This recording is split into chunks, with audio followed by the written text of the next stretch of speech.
মসজিদের মধ্যে কমিটিগুলা কেমন হওয়া দরকার আল্লাহ পাক রব্বুল আলামিন বলেন, যারা মসজিদের কমিটি হতে চায় তাদের ভিতরে যদি এমন 4টা গুণ থাকে, ওই 4 গুণওয়ালা মানুষগুলোই কমিটি হতে পারবে, কোনো সমস্যা নাই। 1 নাম্বার হলো আল্লাহ পাক রব্বুল আলামিন বলতেছেন, আল্লাহ তাআলার বিশ্বাস যার দিলের মধ্যে আছে, আল্লাহ তাআলাকে যে বিশ্বাস করে এবং পরকালকে বিশ্বাস করে, তাহলে 1 নাম্বার হলো আল্লাহ তাআলাকে বিশ্বাস করা এবং পরকালকে বিশ্বাস করা। আর 2 নাম্বার হলো আল্লাহ পাক রব্বুল আলামিন বলেন, যে নির্ধারিত সময়ের মধ্যে যে ব্যক্তি 5 ওয়াক্ত নামাজ আদায় করে, সময় মতো নামাজ পড়ে।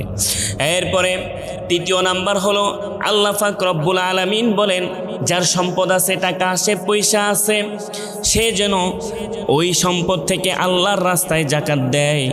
আর 4র্থ নাম্বার হলো ওয়ালাম ইয়াখশা ইল্লাল্লাহ, আল্লাহ পাক রব্বুল আলামিন বলেন, শুধুমাত্র ওই ব্যক্তি আমি আল্লাহকে ভয় করবে, আমি আল্লাহকে ছাড়া পৃথিবীর কোনো মানুষকে ভয় করবে না।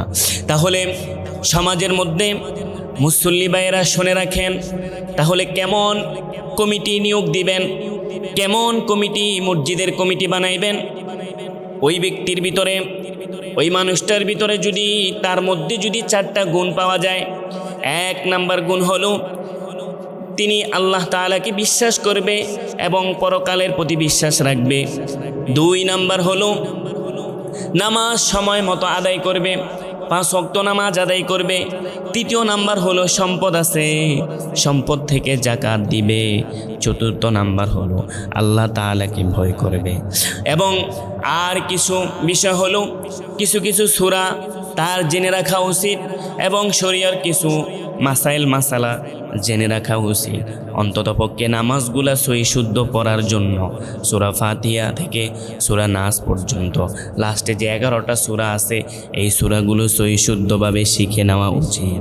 তাহলে মসজিদ কমিটি হতে হলে এই গুণগুলো, এই শর্তগুলো যাদের ভিতরে থাকবে, যাদের ভিতরে এই গুণগুলো পাওয়া যাবে, তারা এই মসজিদ কমিটি হওয়ার যোগ্যতা রাখে।